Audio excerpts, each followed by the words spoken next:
So you found the skeleton. How would you tell if it's a dinosaur? You personally, how would you decide? Well, interesting question. I don't know. I'd have to do some research on that.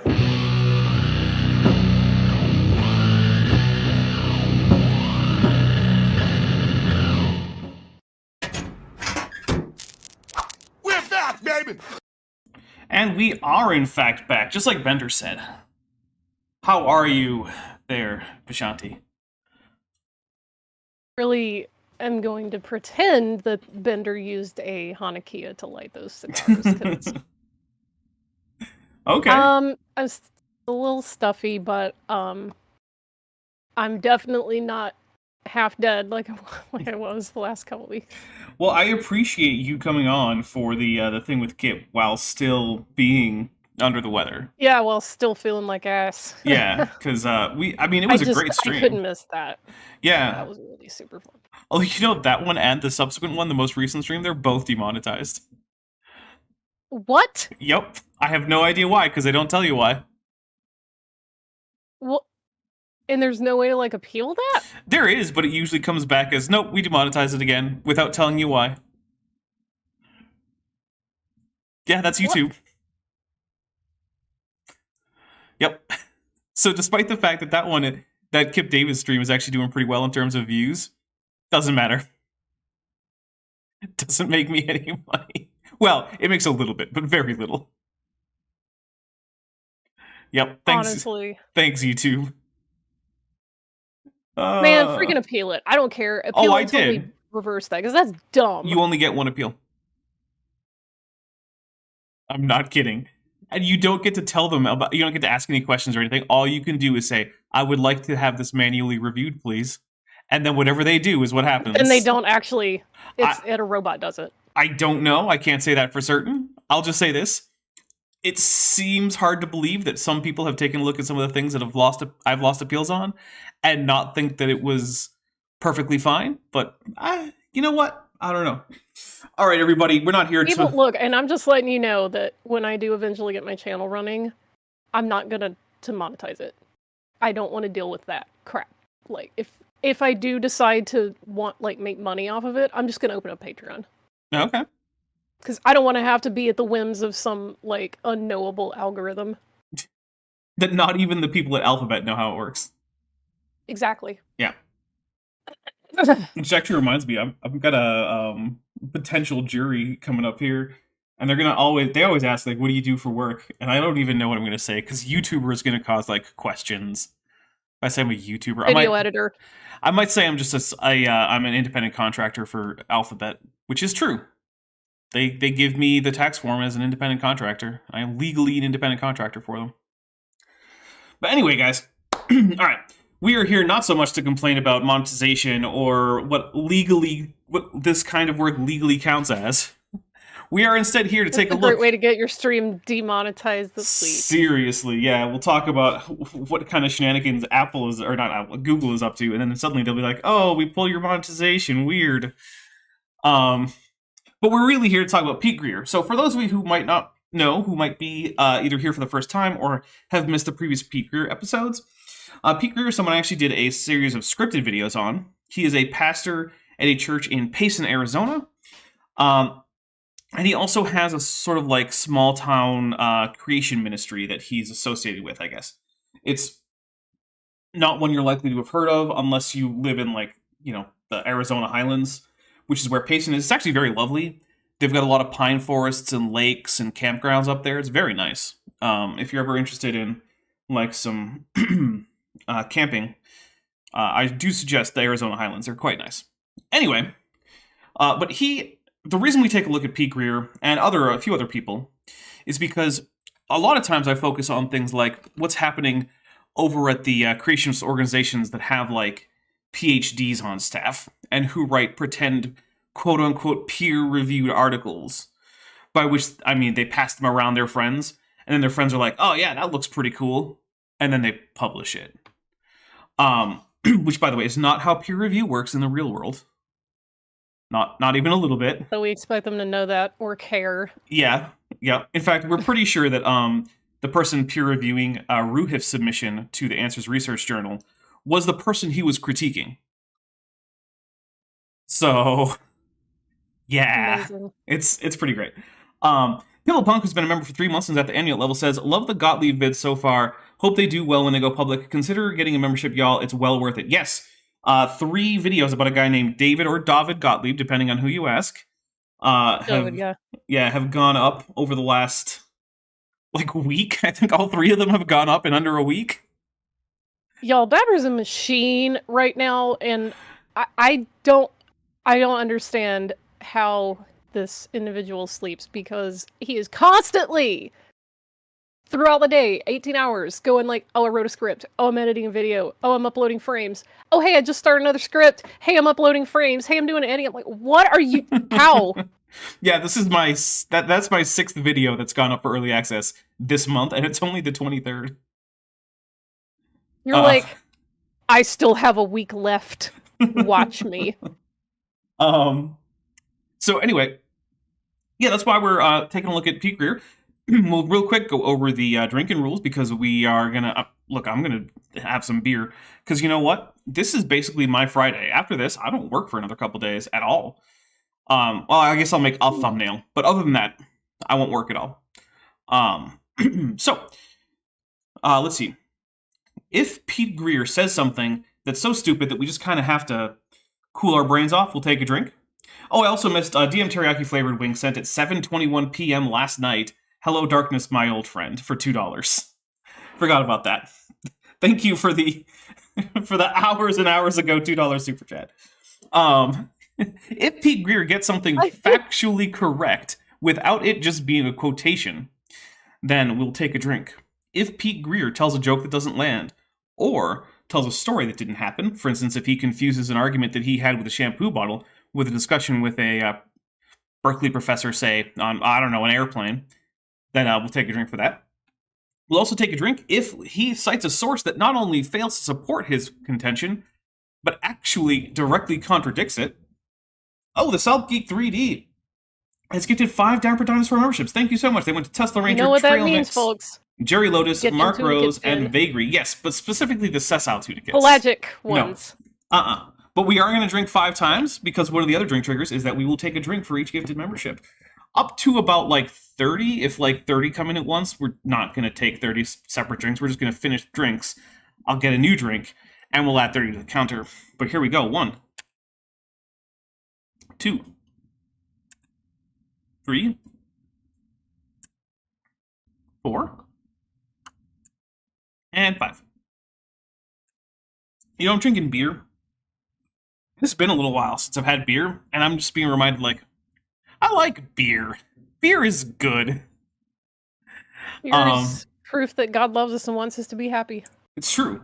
That's definitely in the Bible, in the book of 2nd Clemens. Yeah. Yeah. I'm drinking some Shock Top today. In case anyone's curious. Yeah, it's good stuff. So, we will also take a drink if one of us can predict what Pete Greer's next thing is going to be. There's also something called ad hominid, which is if Pete Greer at some point mixes up Lucy with any wider group of animals than just that one specific organism, that one individual, we take a drink. So, for instance, if he says, well, we don't know that what the hip was like for Australopithecus because we don't have all of Lucy's hip, or we don't have Lucy's feet, so we can't tell if her species walked upright. Yeah. That's ad hominid. I'm starting to see it in the wild. Last night on Pelagia's stream, somebody unknowingly said ad hominid, and I chuckled because I thought, oh, they must be a Dapper Dinosaur watcher, and then they realized, oh no, they actually meant to say ad hominem, so I informed them about your joke. Oh, so, nice. Yeah, it's starting to pop up in the wild, man. Nice. All right, we will also take a drink anytime anyone super chats or membership milestone chats a kaiju emoji, right? So we've got Godzilla, we've got Mothra, we've got Ghidorah. Do have to be a channel member to get a hold of those. So do check that out. It's $1.99 a month. I think it's a pretty decent deal. There's Vishanti demonstrating in the chat for us. We will also take a drink anytime anyone super chats or milestone chats anything to the effect that AIG are a bag of dicks because, well, they like to copyright claim things. And copyright claiming is kind of murder for a video, because for one thing, you're not making money off of it while the copyright claim is in place. You can eventually get that money, but it also tends to tank the video in the algorithm. So, yeah, that's fun. Anyway, have I missed any? Maybe, but I wasn't really keeping track. Oh, we missed the National Socialists. If Pete the mentions, Godwin's Law. Pete mentions the National Socialist German Workers' Party, or various, important leaders or members of that party, or their various historically significant, shall we say, activities in the 20th century. We will take a drink for that. If you don't know what the NSDAP is, feel free to Google it. Just don't spend too much time on there, or you might end up on a list, like a government list. Don't want that. The Salt Geek 3D for €2 says, love all the early access stuff lately. Enjoy, y'all. Thank you. And yes, I really do try to make that worth it. And maybe I go overboard. I don't know. But, we might actually be like 6 or 7 months ahead at this point, at least. I have to check, but yeah, that sounds possible.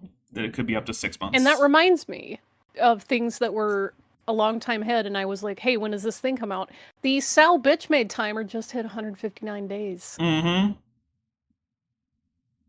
Yep. And the reason that train of thought worked for me, in case of the, like, you guys want to know the Pinky and the Brain, like, style, how did I get there?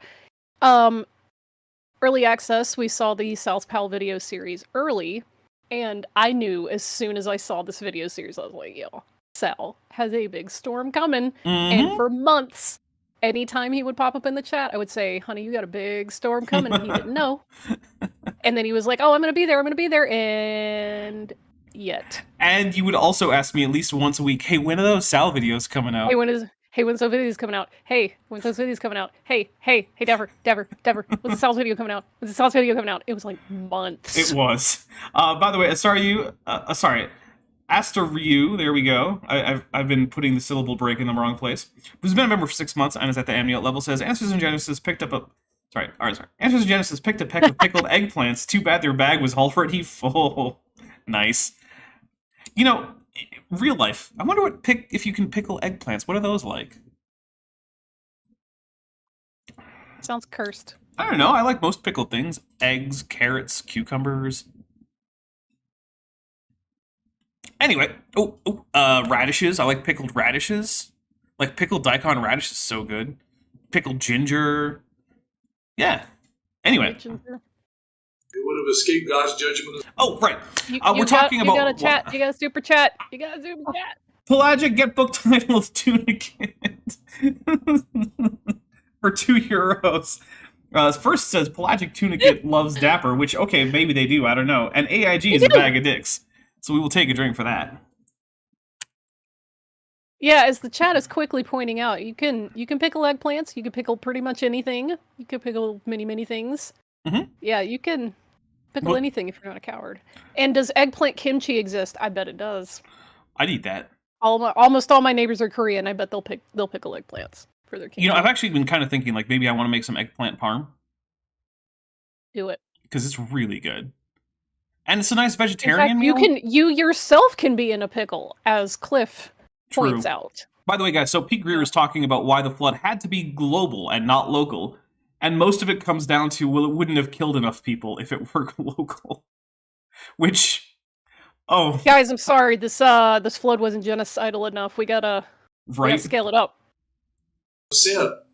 This is a huge thing. If that happened, what did Christ mean when he likened the coming judgment of all men to the judgment of all men in the flood in the days of Noah? I don't know, man. Maybe he was using a common cultural touchstone to express himself. Maybe that's it. I don't know. I don't particularly care if Jesus was right about the history of the world, or particularly what he meant in any instance in which he references some story in Genesis.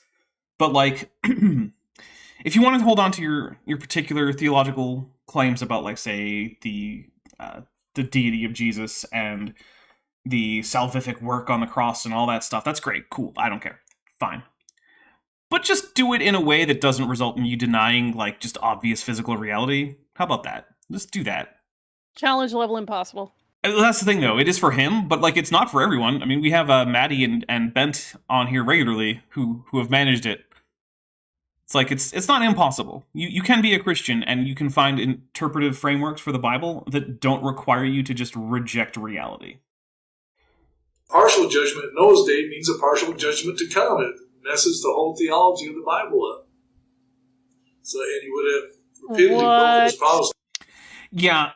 So you got to remember that for Pete Greer, the whole theology of the Bible, it's even more extreme than that. It's that the whole, not only is the Bible all univocal, but that all of it ultimately is just nothing more than like a signpost to the cross and the death of Jesus. And also, most Protestants don't have a clear theology on why the resurrection is important, other than like, see, that proves that Jesus was God the whole time. But like, it doesn't seem to have much of a like a soteriological impact, as far as I can tell, in most of their theologies. Maybe I'm wrong. You know what? If you're a Protestant out there who has a really good grasp on a lot of like Protestant soteriology, and you know exactly what the point of the resurrection is soteriologically in like the average Protestant church, let me know. I would be interested, because I've never figured it out. As our resident PhD in a relevant field, Kib Davis helpfully points out, what's that? What is the whole theology of the Bible? Yeah, that's the thing. It's very hard to argue without starting with, shall we say, extra premises, that there is such a thing as the Bible's theology as a whole. There are theologies that are derived from the Bible, but in order to derive a coherent theology from the Bible as a whole, you do have to pick and choose which parts of the Bible you will place as central to your theology and which parts you will put on the periphery. Mark Khan Noonian Singh Smith for $5 says, AIG is a knapsack full of Cecil tunicates, but not pelagic tunicates, because pelagic are best. Also, Vishanti rules. You know what? I'll take a drink for it. I agree with all those points. I like that. I agree with some of those points. You better change your mind on the pelagic tunicates one. Or never to send a flood again. He gave us a promise. We'll get to that in a little while. So, you really got to, throw a lot of things out the window as you're going down the road on the long old earth and local flood theories. Yeah, you got to throw out dumb ideas like young earth creationism. Yeah. Also want to point out the horrible tinny echo-ness of his audio is actually me having cleaned it up considerably. Just so we know. It's like they're using a laptop halfway across the room to record his video. Yeah. Well, originally there was just so much sound, and it was actually even flatter. Like, and when I mean sound, I mean like there was noise in the signal. There was so much room noise. It was just this constant and like, oh my god. Yeah, I cleaned that up at least. We have all kinds of local floods. I put this one in here because here's a more accurate depiction of what the art is really about. So here's the thing, right? Somewhere, Ken Ham somewhere saw this clip just now and started shaking in rage. Yeah, and here's the thing, right? That's within the scope of what's described in Genesis, but so is like a box, so are a whole bunch of other things. You can't actually look at the text and say, this is what the ark looked like. There's a whole bunch of other options, many of which are much sillier, but I don't think you have to go with the silliest option. But like, yeah, when someone's like, this is what the ark really looked like, you can't get that from the text. Now, you can say this is a reasonable inference as to what the ark was, or what the texter is describing. I'll go with you there. But to say that this has some kind of like, this is an authoritatively accurate interpretation, no, you can't make that claim. Let's see. Aster Ryu for $4.99 US says, right now, Dapper likes less than half of you, half as much as you deserve. You should hit like with a Godzilla emoji. We'll take a drink for that. Yes, you should. I was going to wait until the half hour mark to Bilbo everyone, but yeah. All right. So Dr. Kip Davis asks if I have any idea what AIG bases these designs on. So on the one hand, they are based on like calculations using various qubits and conversion ratios, and on on top of that, they then basically just looked for what seemed like the most seaworthy shape for the ark. So it's sort of like what is the best case scenario given the parameters that are in the Bible for a seaworthy vessel is what it mostly comes down to. That's also why they do things like the Ark Encounter has a moon pool, which is not something that's described anywhere in the text. The moon pool is there because, the boat is actually not very stable without a moon pool, so they just put one in to increase its stability. So, now... And they realized very quickly that they had a ventilation problem. So they just started adding stuff. Yeah, that's Noah's biblically accurate industrial scale HVAC system. Yeah. Yes. It's in the earliest manuscripts that's described. Code. Yeah, see, if you look in the earliest manuscripts of Genesis, it has this whole HVAC section, but by the time we get to like the Masoretic text, it's gone. It's there's echoes of it in the Septuagint though. Trust me, just don't look for it. Don't look for it. Yeah. Maybe it's all there in the Peshitta. I don't know, I don't read Aramaic. There's people up there. People were probably. Oh, Jared asked what's a moon pool. So a moon pool is a area where the water is allowed to come up in sort of like the middle of the craft, and so there's like an opening basically, and the walls of that go higher than the water level, but it allows some of the water to infiltrate towards the middle of the craft, and what that tends to do is it tends to help equalize out like pressure differentials from differences in height in the water column to either side of the vessel, whether it be fore and aft or port and starboard. And by doing that, it means that the vessel is less likely to capsize. Also, nowadays, some people, you can use them for launching like submersible craft, which is one of the ways that some people have launched submersible craft. But I don't think Noah had a submersible. But then again, the Bible doesn't say that he doesn't. The Ark was actually like the ship in Sequest DSV. Yeah. Strawberry job took place in China. Vane says, upgraded their membership to Diabsit. Thank you very much. That is the $20 level. That's very generous. Pelagic get book title Tunicate for €5 says, don't forget that you are not required to drink alcoholic drink to play the drinking game. Dapper is not requiring this from you. Dapper is on AIG. That's true. Yeah, if you want to play along with drinking game, feel free to drink water, coffee, tea, soda, use a vape pen, just mark it by like cheering. I don't know. I don't really care. Do it any way you want. Just be safe. I'm drinking beer because I don't plan to go anywhere else today. And if I do, I'll walk because I'm like within walking distance of most of the things I need to get to. I gotta drink coffee and not anything else because I'm actually going to a show later today and I need to be at least somewhat coherent because I'm gonna be like hanging out with some of the performers, so yeah. Okay. But hey, it's going to be a great lineup. It's Alice Cooper, Rob Zombie, Filter, and Ministry, so I'm going to live my best life. Nice. Yeah. In the highest sedimentary layers, because we could survive the best. We would grab onto things and float to the top and so forth. But I really meditated because... he meditated. He didn't go out and search through any of the texts or do research into the actual physical evidence on the ground, but... he did sit there and think about it, presumably with his eyes closed. That's how you know you're getting the best science, is when someone sits around with their eyes closed thinking about it. But you have to put your hands in the correct mudra for the intent that you're doing. So let's see if you went all the way. Well, I'm just gonna take a drink for how stupid it is that Pete Greer meditated on it, and now we're gonna get the distillation of whatever fevered thoughts that he had during that time. There we go. There's the drink. Okay. Certain things about this because there's the estimates in the millions and even billions for people that were on the earth 1,600 years after creation because there was nothing to stop it except our own evilness. There are estimates. What that means is, because remember, the whole idea of an antediluvian earth populated with humans is based on literally nothing but words in ancient texts.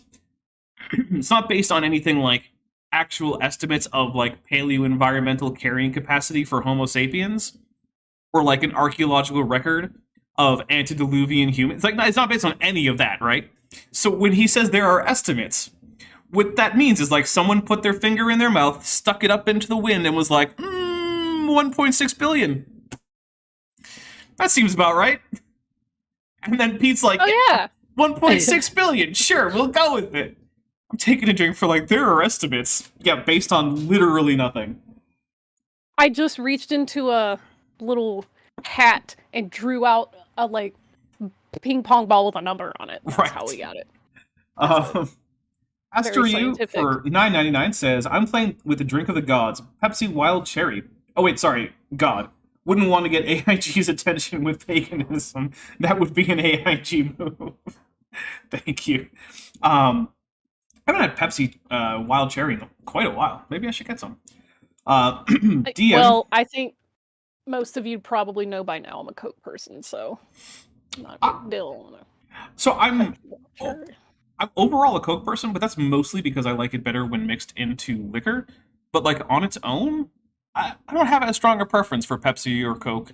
Like I still have a mild preference for Coke, but like if I'm not mixing it with like rum or whiskey or anything, and someone's like, "Oh, hi, there's a wild cherry Pepsi," I'm like, "Oh, cool, thanks. I'll take it, enjoy it." DM teriyaki flavored arc wing for $2 says super chat a Godzilla instead of drinking. Wait, take a drink for the Godzilla. And then Mark, Oh yeah, it's the autumnal equinox. Everybody, thanks, Chilling Ren. yes, or at least it was Autumn about starts today. 12 hours ago. What I was gonna say, yeah, close enough. Yeah. I think I was asleep. Well, if we're going by the Hebrew calendar, it's still today, so. Well, okay, but I'm just saying, like, there's a moment in time that it occurs, and that moment was like 12 hours Yes, ago. I know. Okay. Mark Khan Nudian Singh Smith for $5 says, I have Devil Mountain coffee and Gatorade, so I am good for the next 3 millennia. Ghidorah rocks. Yeah, you know what? Ghidorah does rock. And, I gotta say, I actually really do like the MonsterVerse King Ghidorah design. Yes. I know that a lot of people are sort of iffy on some of the MonsterVerse designs, but I think they knocked it out of the park. Rodan was one. great. Yeah, Rodan. Mothra was gorgeous. Ultimately, I like all of them. But you know, I can see why some people have criticism. I'm really looking forward to Godzilla -1. That design looks really good. All right. Anyway, here we go. So, if there weren't billions, it was because they were killing each other at such a fast rate. Oh yes, the only What check a fast on the rate. Yeah. How fast was that rate? Give me a number. the only check on human population before the flood was murder. Oh, okay. Murder. Well, I guess that does align Judith, with. no. I guess that does align with the Sorry. whole like everyone's heart was turned to evil continually, which, as we've already talked about, is just something that cannot literally be true. It's clearly hyperbole. Like, what would it mean for your heart to always turn towards evil? Like, here I am, you know, an antediluvian baker, hand grinding up my wheat into flour in my mortar and pestle. Evilly. Yeah, I'm stomping on that wheat with the pestle really hard, and maybe I'll mix in some blood. I don't even know. Like, how do you make wheat flour evilly? I don't know. So It's just like the Simpsons episode from Treehouse of Horror where everyone's switch was flipped to evil the whole time. Yeah. Think of it. 8 people saved. And I just thought, man, God, why? And then I realized they were only evil continually. They didn't want God. But when they saw these flood waters rising up, you think that might have changed their mind? Noah had been building this ark for 120 years. He's a preacher of righteousness. Whatever. Yeah. I mean, at least those estimates are based on things that people are trying to glean from the text and not just completely made up, but you know. Asteroid for $4.99 says, maybe it means you have to put on your best Diva Talks impression. Oh, man. Yeah, let's hope not, because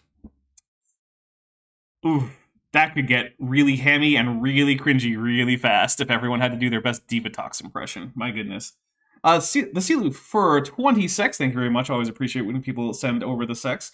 Says, am late, entertained while I commute home. Then there's a Godzilla. Well, I hope that you are entertained. Just don't watch the video, only listen.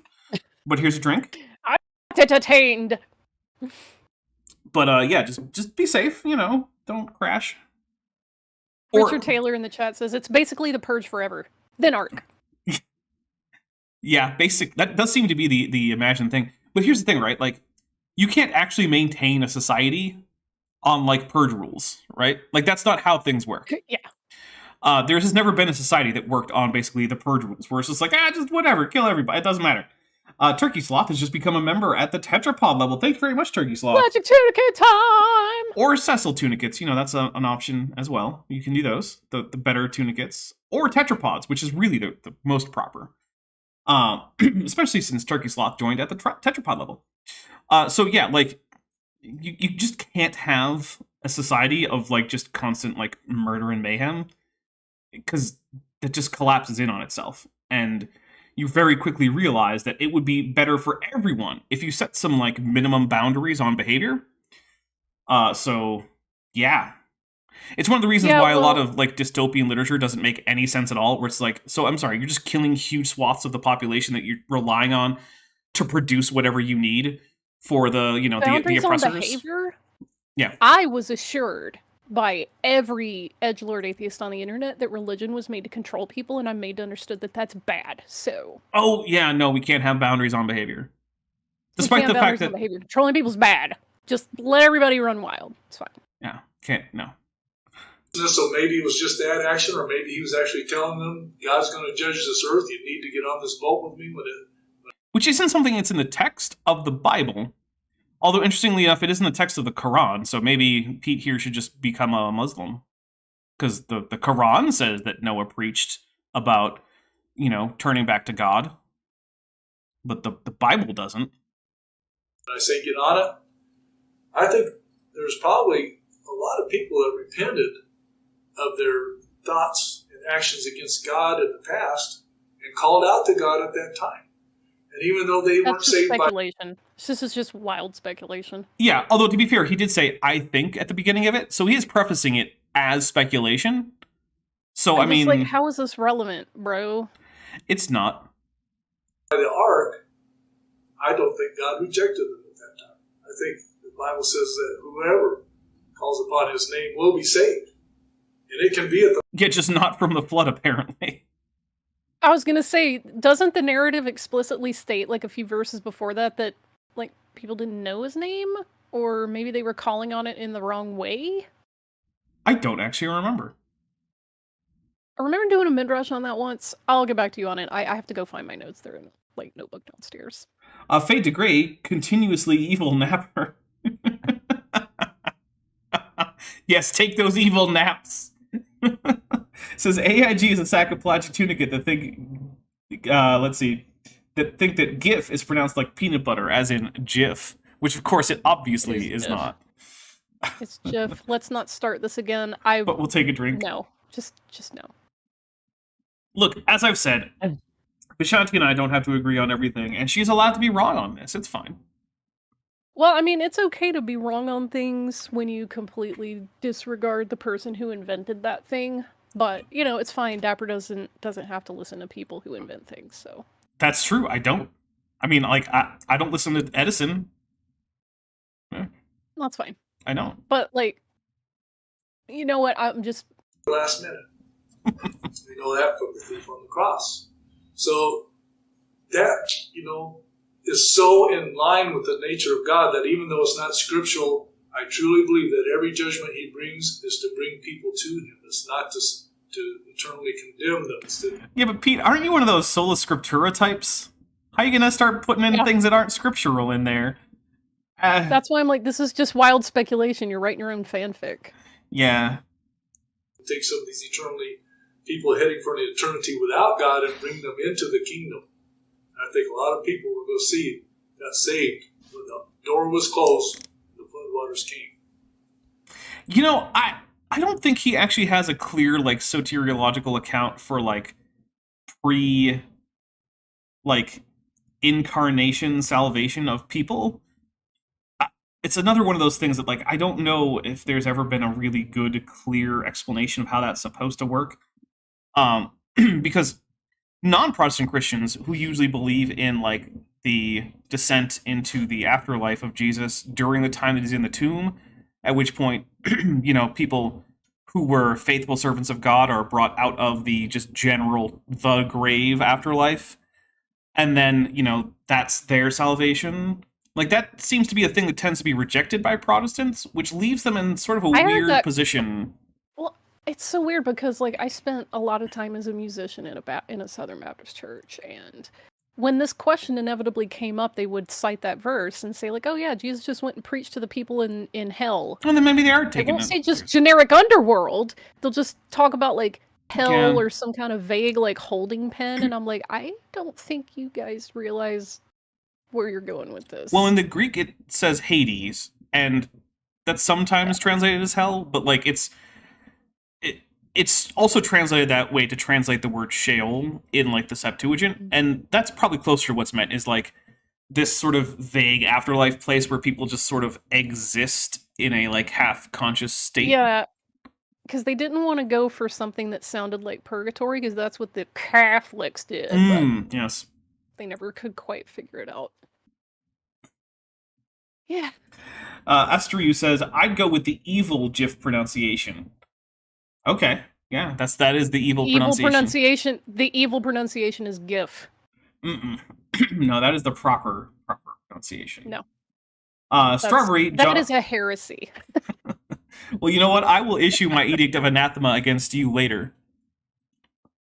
Oh well. I'll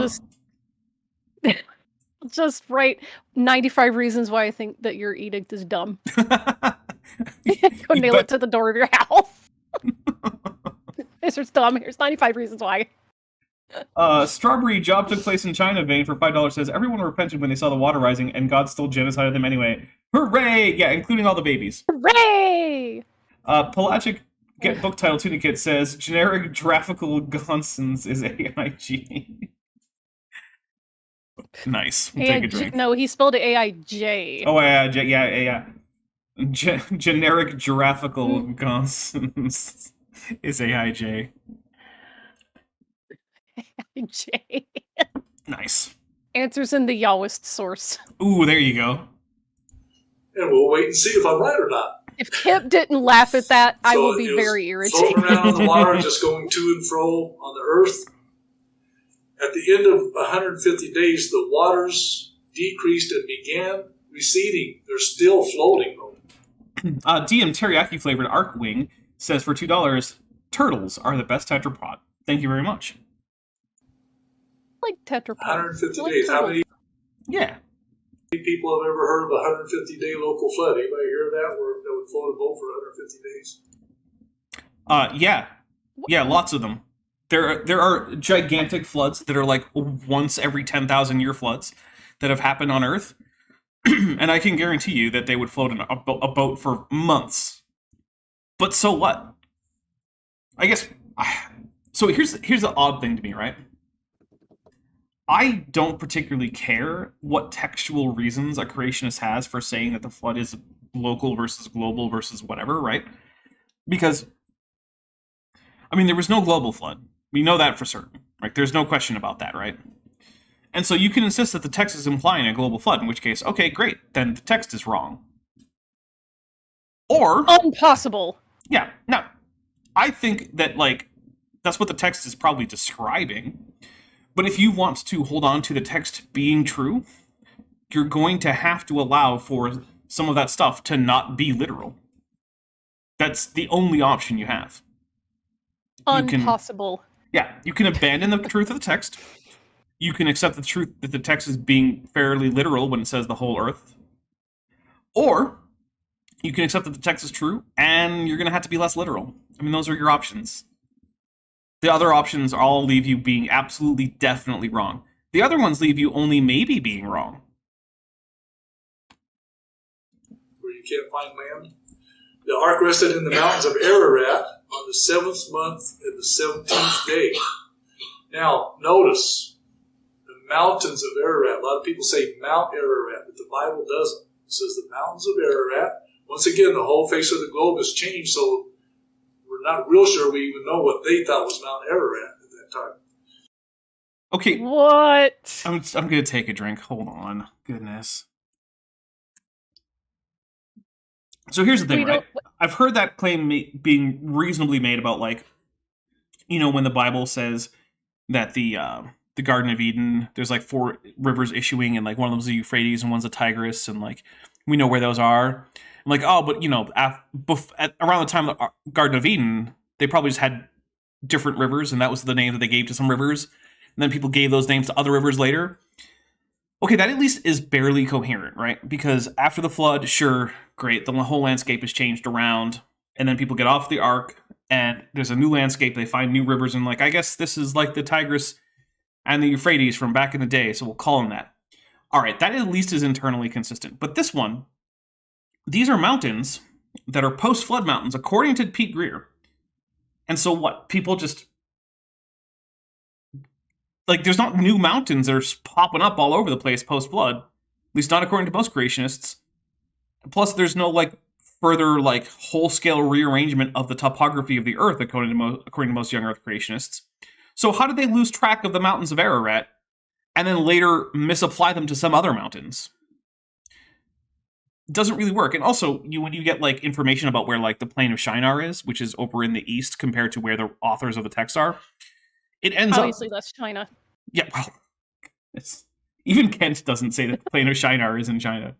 But it ends up being like Mesopotamia, right? That's why AIG and ICR spend time trying to justify their their out of Mesopotamia model over and against the out of Africa model held by, well, like all the rest of anthropology.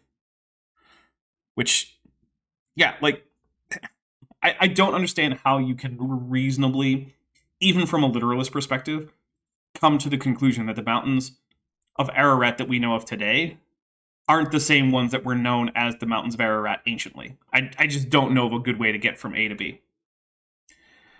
The tops of the mountains appeared on... Reasons.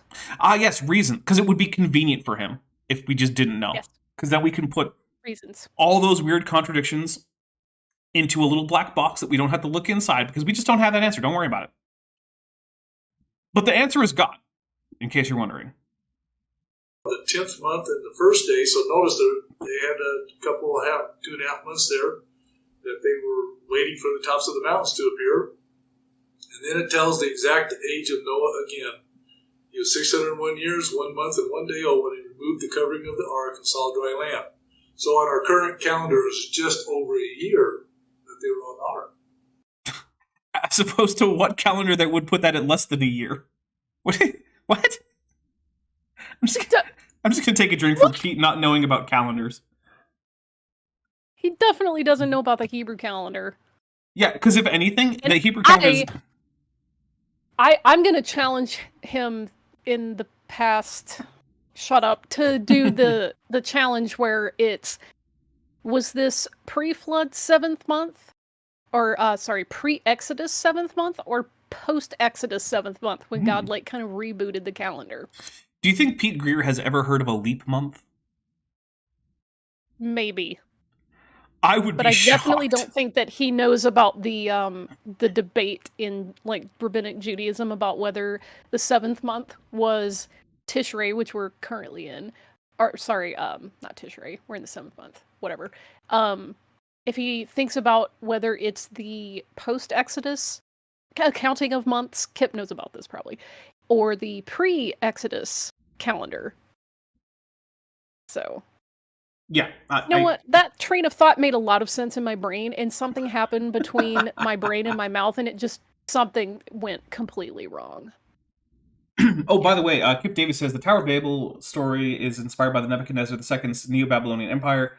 There's a video all about it on my channel. Yes, do check that out. Yeah. Yeah. Some local flood. So the Bible really makes it unmistakable how long they were on there and what the judgment was. I love it when creationists keep really pushing for the flood had to be global, and it was this gigantic thing, and it's like, okay, but the more you say that, the less likely it is for anyone to take the Bible seriously, right?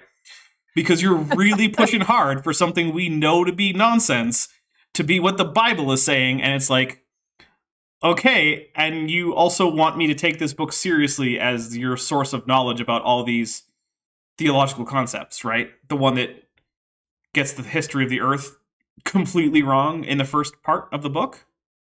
Okay, yeah, cool. Sure. That's reasonable. Let's read it 8:14 through 19. Oh, good. We're getting a Bible reading. Turkey Sloth for $5 says, when's Godzilla going to irradiate this bag of dicks calling itself a scientific organization with the AIG as a bag of dicks emoji? It can't happen soon enough. Praise be to Godzilla, the irradiator of all. Just wait for those little back plates to start lighting up. Oh, yeah. I always love that effect. And, like, I know, they made oh my it. God. I hope that the new Toho movies take the sort of, like, progressive brightening from the Monsterverse that kind of builds up that tension and put that into their subsequent movies, because that was really cool. That was a really good idea. I quite literally left my body for a few moments when I saw the Monsterverse version of that. It just like the plates start lighting up his back and they get brighter, and I was just like, ah! Yeah, there's definitely some... Like, look, I have some criticisms for the Monsterverse movies, right? And I think my overall preference is still probably going to be for the Japanese movies, but there were some great stuff in those Monsterverse movies that, you know, Toho should really take up and be like, yeah, let's do that. That's a good idea. And also, I love that they've continued the license for Legendary to keep making Monsterverse movies with Godzilla, while also modifying it so that they can also make their own live-action movies during the term of the renewed license, because the more Godzilla movies, the better. I want as many Godzilla movies as they'll give us. Correct. All right, here we go. And in the second month, on the 27th day of the month, the earth was dried. Then God spoke to Noah. And salted throughout, allowing no plants to grow whatsoever. But somehow an olive tree managed to survive the whole thing, because remember, if the olive tree started growing at the end of the flood, it wouldn't be ready to have actual, like, olives handy. Mark Khan Noonian Singh for $2 says, Pelagic Tunicate is greater than Ghidorah, is greater than Godzilla, is greater than Mothra? Look, even I'm not willing to go that far. Yeah, that seems crazy, but we will take a drink. That's completely almost entirely backwards. Yeah. DM Teriyaki flavored Arkwing says, how come Godzilla doesn't dance anymore? Okay, we'll take a drink for that. You know what? Godzilla's a cranky old man and deserves his rest. Okay. So there is actually a production reason.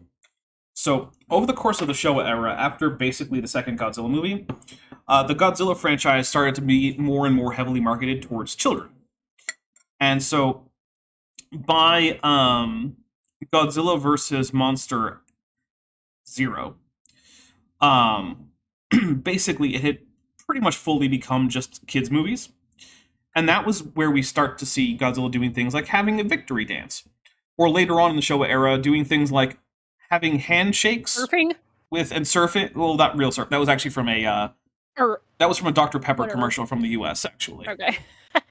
But then later on in the Heisei era, which was the sort of reboot of the Godzilla franchise, they wanted to take it more back to its roots, which is why Godzilla 1984 is much darker in tone, even than most of the rest of the Heisei era movies, and was more or less like a remake of the original, but like sort of a soft reboot where like it's all in the same continuity as the first movie, but it ignores the continuity of the other Showa era films and then just goes off with its own continuity with a new tone that was more in line with the first movie, at least at first.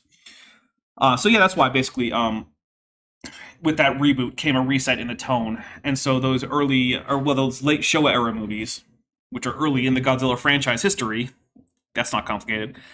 They had a more kid-friendly, goofy tone because they were increasingly like a vehicle for like toy sales and whatnot, rather than, artistic cinema, which really is what the first one was about, right?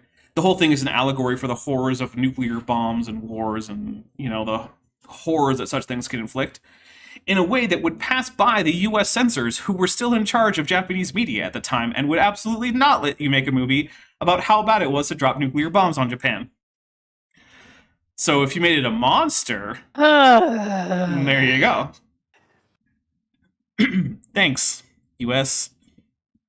Saying, go out of the ark, you and your wife and your sons wives with you. Bring out with you every living thing of all flesh that is with you. So Asryu says, so wait, if the prior era was the Heisei era, would the new Toho movies be the Reiwa era? Yes. Yes. I don't understand what that is supposed to mean. Oh, so those are just the names of emperors, and when the new emperor takes over, it changes the era of Japanese history. Thank you. Yeah. Birds and cattle and every creeping thing that creeps on the earth, so that they may abound on the earth and be fruitful and multiply on the earth. And once again, there's another instance in which the Bible very explicitly says that the things that AIG likes to say weren't on the ark, like insects and snails and whatnot, had to be, because they would have died otherwise. The South Geek 3D for €5 says, don't forget the tag team tailside attack with Jet Jaguar in Godzilla vs. Megalon. Gotta love those old movies. Yeah. That was another goofy one where Godzilla and Jet Jaguar like do like weird team up cartoonish moves and like shake hands and whatnot. Yeah. Although I did like the Jet Jaguar in the Godzilla anime, what is it, Singularity Point or something like that? I did like that anime, although it was overall extremely hard to follow, and I've seen it twice, and I still don't entirely understand the plot, because there's all this stuff about, like, multiverses coming in, and it's all delivered in this big, long, like, exposition dump by, like, one or two characters, and you're like, wait, what? There's singularity points and universes causing Godzilla to grow a bit? What? It's very convoluted. Anyway, Mark Rothenbuehler, I think? Rothenbuehler? I'm hoping I'm getting that approximately right. For $2 says, did you ever read Mark Cesarini Godzilla novels? No, I have not. But thank you for letting me know that they exist. I might have to check them out. So Noah went out, and his sons and his wives and his sons' wives with him. Every animal, every creeping thing, every bird, and whatever creeps on the earth, according to their families, went out of the ark. And I didn't have, interspersed in here, it says that they took more of the clean animals. Some people think 7, some people think 7 pairs for sacrifices when they dry land again. I have a question. How does Noah know what the clean animals are? Well, you see, the law is like eternal or something, and it was all just like passed down orally or whatever, so God just told him. Oh, Yeah. That's in the text in which verse? First Opinions, chapter 13. Got it. The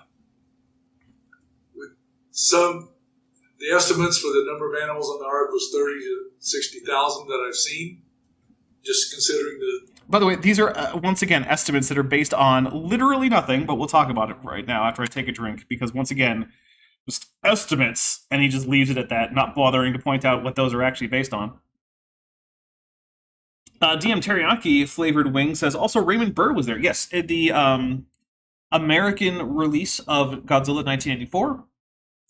Raymond Burr did reprise his role from the American version of Gojira, which was Godzilla King of the Monsters. And he's pretty much the only part of the American release that I think is worth watching. The rest of it is mostly just American military officials talking about what's happening in Japan for no particular reason. And also, oh my God. Also, Yeah. A lot of it takes place via a very prominently branded Dr. Pepper vending machine, which is why we have those 80s Godzilla commercials from the United States of Godzilla hawking Dr. Pepper. It's because in order to get the funding for the American release, some of that funding was provided by Dr. Pepper, which meant that Dr. Pepper was a prominent product placement in that movie, and also allowed the Dr. Pepper company to make commercials featuring Godzilla. So that's a fun little aspect of the American release of Godzilla 1984, which is why I think Raymond Burr is the only good part of that version of the film, because that man is a professional and he is taking his role very seriously. And, like, he took his role in the American version of the first movie very seriously. He knew it was a serious film. And that's what he's trying to do, God bless him, in the American release of the 84 movie. And everything else about the American release is working so hard against him. And he is clearly acting his pants off, trying to keep the tone of this movie a serious thing. Yeah. And it's just like, everyone else in that production is just working so hard against him. And it's like, you know what? God bless you, Raymond Burr. You're doing the Lord's work on this Godzilla movie, and I just wish it had worked out better. Number of kinds that they had, the types of animals that were on the ark. If you look at that and you start thinking... Oh, right. I was going to talk about the kinds, right? So, the kind thing, which is where he's getting this idea, right? That there are only certain kinds. Now, when you actually look into it, what did people think were the kinds up until basically the 20th century? It was species, right? There's a reason why when the Vulgate translates the Hebrew word mean in Genesis, which means is what we translate as kind in English, that the word is used literally as species, right? So literally the word used. And why Carolus Linnaeus uses the same word to reference the taxonomic level that you all know of as the word species. It's because between the time of the Vulgate, way back in the first millennium, all the way through to Carolus Linnaeus, when you say a kind of animal, you generally mean a species. Now, in the 20th century, some creationists were like, okay, hold up, that's a lot. That's a lot of species out there. We gotta redefine it. We have to find a way to say that this word is not species. And so they went hunting for a taxonomic level that after their other restrictions to reduce the number of animals on the ark to just terrestrial tetrapods, basically, they then had to come up with another way to reduce it further. So they went hunting for a level of taxonomy where they could allow that much common ancestry within their worldview without it breaking too badly. And it also reduced the number of organisms on the ark to something they thought could be plausibly convincing for other young Earth creationists. So where they settled is basically, for the most part, on the family level. But you have to understand that there's no objective, data-driven reason for this conclusion, right? There's nothing about the family level and taxonomy that either one really exists beyond being a construct of humans. Like, the family level is a nonsense term. It doesn't actually mean anything in the real world. It's just a social convention that biologists have used. It's literally it. There's nothing biological to it. And further, there's nothing that they've actually... God. What's up? Dapper. Dr. Kip Davis in the chat just said, there is a text in the Dead Sea Scrolls that talks about kinds of priests. How does that fit into AIJ's taxonomy? Those must be priests in a different family, I guess. They're not even hominids. You know, maybe those other priests, they're like Hylobatids. They have gibbon priests. New headcanon. Yes. The Bible has gibbon priests. The Bible has gibbon priests. That's answers in the Yahweh source. So yeah, anyway, there hasn't been any kind of scientific study indicating that families correspond to kinds. None at all. There's been attempts to do like Baraminology, which I hate that word. Yeah. It's so dumb. Oh my god, I just took psychic damage. Yeah, the etymology is like, hey, what happens when all you know about Hebrew is how to look it up in a dictionary? Oh, yeah. Did you bother to check to see if you conjugated that verb correctly, or if the word order was correct, or anything? No? No? Okay. Mm-hmm. Now you just put the dictionary word for create and the dictionary word for kind, and you stuck them together in the English word order. Yeah, and we just used our Strong's Concordance. Oh goodness. Oh well, here we go. A lot of categories of animals that's not mentioned there. Some people think insects weren't on the ark, that they just rolled like log mats and stuff and rolled out. The Bible doesn't think that, because insects are part of that creeping thing group that are mentioned as being on the ark, and that are mentioned as having literally died. Just said that they left the ark. So yeah. And earlier in Genesis, it says that anything that wasn't on the ark that was a creeping thing died. So let's just take a drink for the ridiculousness of saying ants didn't have to be on the ark, because let's take the Bible literally. Except for that, though. I agree with Hads in the chat that says Erica can be the High Gibbon priestess. Erica is a priest according to the order of whatever the Melchizedek taxonomy Gibbon? would be. Because of whatever order the Gibbons belong to. Yeah. About the flood, different things like that. There's different theories. It's in the past. We weren't there to see it. It's just men telling their ideas of what they think happened. What we do know is animals survived the flood because we see them here today. So we do know that something happened through the flood. We think it was the ark. I'll give him that. That does follow that if the whole story is true, then we know that some things did survive. There you go. You avoided the whole like, if there are no survivors, then how did the story get out paradox? So well, it must enough. be true. I mean, because we know about it. Yeah, people said it's true. Like, bringing post hoc rationalization, bunch of crap. All right, so. Oh, we've already blown past our quick break. You know what? I'm going to take a quick break. I will grab myself a fresh beer for when this one is out because it's already, I don't know, like 80% down. This is my second beer, by the way, not my first beer. Because there's no way I could get through, what do we got, 23 drinks and not be done with my first beer. Woo! Yeah. So, in the meantime, please enjoy this little interlude with music from Beethoven. We will be back. Please take the opportunity to refresh beverages, do any kind of biological stuff you need to. And we'll be back in just a few minutes.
All right, as Bender said once again, we are in fact back.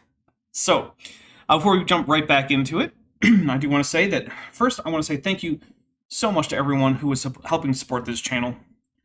I know I say this all the time, but it still is very true that this channel is almost entirely supported through things like your memberships, your membership in the Patreon, your super chats, your super stickers, super thanks, things like that. And if you want to support the channel, and you're currently not, but it's something that you can afford to do and want to do, there are a number of ways to help out. There's a Patreon linked in the description. That's probably the most cost-effective way to support me directly in terms of like how much money the company takes away. That starts at $1 a month, goes all the way up to $100 a month if you're feeling generous. Well, very generous. You can get 12% discounts for going annual. There's the memberships that starts at $1.99 a month. That goes up to, I think, $20 a month if you want to. There's no like year benefit, or year-long like bundle. but it does give you the emojis. Either way, you get early access to months and months of stuff. I think just this month I put up probably like 4-ish hours of content this month. People can just binge through something like that, maybe more. 6 videos just up there this month for early access. There's also a Discord server just for people who are members or patrons. So that's a lot of fun. We hang out there, we chat. We have similar conversations to the ones that we have here on air. Hey, if you want to get a hold of Ashanti, just say something stupid about the Bible in chat there in general. And say something stupid about the Bible, say something stupid about religion. Just it's like, or if you just casually mention Star Trek Enterprise, I will literally pop up out of the woodwork. Like, did somebody say Enterprise? Did someone say Faith of the Heart? It's been a long road. So, yeah, if I were to make a summoning circle for Vishanti, then I think like navy blue overalls and maybe a beagle would be in the summoning circle. Oh my god, actually, you know what? I should wear my Enterprise jumpsuit for a stream one day. You should. I don't screen accurate, yeah. I don't see any reason why you haven't been already. So, but what are you wearing today, though? Oh, I see what you did there. I'm wearing a shirt by my favorite horror, one of my 2 or 3 favorite horror artists, Eduardo Valdez Evia, and it is this. Do not look away from this sign. Everybody, keep looking at it. Careful. All right. Anyway, yeah. If a monthly or an annual thing isn't your deal, that's fine too. There's a wish list for Amazon. There's a merch store that's linked in the description. You guys know. I'm gonna hit play on this while you guys keep looking at the sign. Oh no, you looked away. Yeah, right. I know you looked away. There's the waters receding off the earth, and by the way, this particular model of the ark is close to the one that they're going to be building. Oh, so this is before the Ark this encounter. Came out before the Ark encounter, yeah. Wow, wow, this is some vintage material here. Also, I gotta say, I really do like the rock faces on this diorama. It's in service to nonsense, but clearly, whoever they had doing the diorama work is really those are great water effects, great rocks. So when it comes to the artistic model making ability of whoever did this, just hey, 10 out of 10, man. I have no notes. That's great. So yeah. Look, I like to give credit where it's due. The woodwork inside the Ark encounter seems excellent. Looks very, very sturdy and very nice, neatly fit. And I know they hired a bunch of Amish carpenters who've spent the last 50 years doing nothing but woodworking 12 hours a day. So I get it. It's gonna be good work. So yeah, hey. Notice that it's not square. Not bingo. Because they found one of the most ancient ships that we've found historically was in this shape, and they built models. I'm going to need to see a citation on that one, but okay. Yeah. This was in this particular shape. I don't know about that, buddy, but yeah, I will agree that the first boat, the oldest known boat probably isn't a square, or a box. So I guess technically that's true. Yeah, we don't have a whole lot of box-shaped boats from the ancient past. Wow. Yeah. Wow. Models of it, and they found out that big thing that sticks up, was that the door?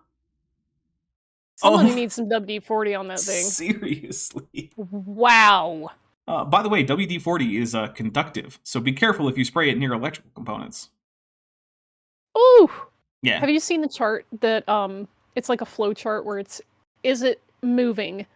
Yes, no. Is it supposed to move? No. Duct tape. Is it moving? Yes, no. No. Is it supposed to move? Yes. WD-40. Yes, I have. It's the troubleshooting flowchart that's surprisingly accurate. Honestly. Yeah, I'm hey, most problems can be solved by duct tape or WD-40. I'm just saying. Mm-hmm. Yeah. This particular problem seems like a WD-40 problem. Yeah. Yeah. Grief. In the words of Sterling Archer, it costs like $1. That thing right there will keep the. Oh my goodness, it keeps going. Wow! Just open the door, pull off the Band-Aid. Don't try to sugarcoat it for us. My goodness. lined up with the waves, so the waves Oh. won't capsize them. Just that simple design feature Oh. makes it so they won't be capsized. By the way, when I corrected the sound, I did not listen to the whole thing. I was just looking at samples near the beginning, and I did not notice this part. Sorry about that, everyone. By the waves. So they're going to build an ark that looks like that. A lot of people are upset that they're not making it like a box, but the Bible... I've never heard anyone be upset that the Ark encounter doesn't look like a box. Not one person. I mean, I guess it's possible that there is someone out there. Like, there's a lot of people with a lot of weird opinions, but I've never encountered it, and I would love to know who it is that's making this complaint and ask them why they have this complaint. But, like, yeah, okay. Yeah, as Kip Davis points out, just don't use WD-40 on your bike chain. Yeah. Doesn't that say it was in the box? So it was They make special grease for that. Get the special grease. Yes. Yes, use the special grease. Yeah. this long, and this wide at the widest part, this tall at the tallest part, and so it leaves you a little leeway with, how streamlined it was and everything else. Yes, you know what? I'll take a drink for him being right that giving the three-dimensional, like, bounding box numbers does not tell you the internal shape. That's true. I'll take a drink. In fact, you know what? I'm going to do a cool demonstration of that fact. Are you ready for this? We're going to go out of our way and do a completely useless demonstration that no one asked for and that is completely unnecessary. But we're going to do it anyway. All right. This is Blender. I'm going to get rid of this cube. I'm going to add in a Suzanne. This is Suzanne, everybody. Say hi to Suzanne. She's a very nice... Suzanne. Yeah, she's a very nice monkey. Monkey head. Unfortunately, for some reason, this is not a manifold mesh, but that's okay. We'll smooth her out a little bit. And then watch this. If I go down here to visibility... No, viewport to visibility. And I go to bounds... Oh my goodness, that's the bounds of that model. Oh, it's got a height, a weight, and yeah, okay, we all get it. It's not special. You've done the thing that everyone has always known about. Man. And then we just go back to solid. Oh, there she is again. Hi, Suzanne. All right, cool. So someone in the chat is asking why you shouldn't use WD-40 on a bike chain. Dapper, do you want to take that one? You know what? I'll let Dr. Kip Davis take that one. He brought it up. That's his fault. True. Yeah, so Kip, that's all you. Yep. All right, here we go. Finding that ancient ship just gave them an idea that, probably it was something like this, especially when they found out that little thing lined them up with the waves, because there would have been huge, gigantic waves during that time. Because land masses were upheaving. Oh, I think by that little thing, I think he's talking about, like, drogue stones. Because that's what I usually hear. Like, the Ark Encounter has drogue stones. Kent talks about drogue stones. And, I mean, to be fair, they do help you with not capsizing drogue stones, which, by the way, in case people are wondering, are just big, heavy things that you hang off the side of a ship into the water. And, it's sort of like the moon pool, where that equalizes to help prevent capsizing. These tend to turn the ship so that the bow or the stern faces the direction of oncoming waves, which is a more stable position and is less likely to capsize, because it would have to be a much more extreme slope on the wave to actually capsize the ship if you're going bow to stern or stern to bow, rather than from port to starboard. So, do I think it's reasonable to say the Ark had drogue stones? I don't know, man. It's sailing in the middle of a flood where the entire Earth is turning into a ball of burning plasma because of the heat problem. So, like, it's sort of like asking, like, hey, how aerodynamic does Superman's cape need to be before he slows down? Like, I don't know. Who cares? It's not a realistic story. It's not real. Like, right. Yeah, like... Oh, hey, I don't know how that Heisenberg uncertainty or that Heisenberg compensator works in Star Trek. Great. Neither does anyone on Star Trek. Just don't worry about it. No, it's everyone else, yeah. Yeah. It's fine. Yeah. Moving and everything else. They had a very seaworthy vessel, and it would have been lined up with the waves to keep from capsizing. Very seaworthy. Doesn't matter how seaworthy your vessel is when the Earth is a ball of plasma. Right.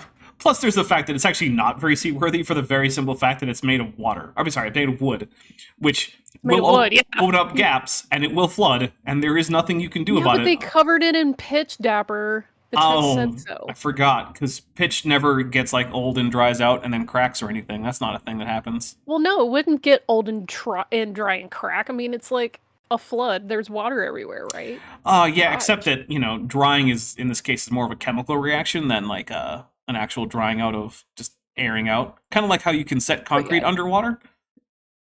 Yeah. Yeah. It's just one of those things where it's like, hey, none of this matters. None of these details are, like, prurient. The Earth is plasma, Right. therefore... Yeah, you got so many problems to account for before you worry about would the boat float. Yeah. And yes, as... Was it a box or a canoe shaped? Like, no one cares, because Earth plasma. As Gillian Wren points out, an ark made of water would not be seaworthy. This is true. Although, you know, people have made boats of ice, and as long as you keep it in cold enough water, it's perfectly fine. You can make a boat of ice. It's fine. I wouldn't want to be on a boat made of ice. I wouldn't want to. Yeah. Yeah, I wouldn't want to be there, but... Well, there was this ice creep material that the British Navy actually experimented with, like, in the earlier phases of World War II, I believe, where, like, they would pack together water and sawdust and then freeze it, because it was actually structurally, like, super strong, and as long as the water it was in didn't melt the ice, it was actually a very cheap and extremely durable, like, material to make a vessel out of. But the thing was that, like, okay, but that limits where you can put these ships into places that weren't tactically very viable, so, like, there was not much point. But, like, they did work on it. Like, there was actual experiments, and there were boats built out of this ice sawdust mixture. Cross-Platform Adventures, who's been a member for 8 months and was at the annual level, says, I have broken the seal of the bottom bracket of my bicycle by putting WD-40 on the chain. Ouch. Yeah. That's rough. Use the and special also grease. for any of you, while we're talking about, like, concrete underwater and special ingredients and stuff, the quote-unquote secret ingredient of Roman concrete was just seawater. That's it. It wasn't alien anti-gravity technology? It wasn't alien anti-gravity technology, but the reason that it's so durable is because the specific properties of seawater means that, like, it holds up a lot longer. There's, like, I watched a video on this recently, and I was like, oh, well, that's real smart. And that's part of the reason we still have, like, Roman concrete today, is they use seawater instead of, like, water without a bunch of those minerals in it. Alright, but that doesn't prove they didn't have alien anti-gravity. I mean, they might have. Okay, as long as... I don't know. I wasn't there. Yeah, were you there? Alright, then.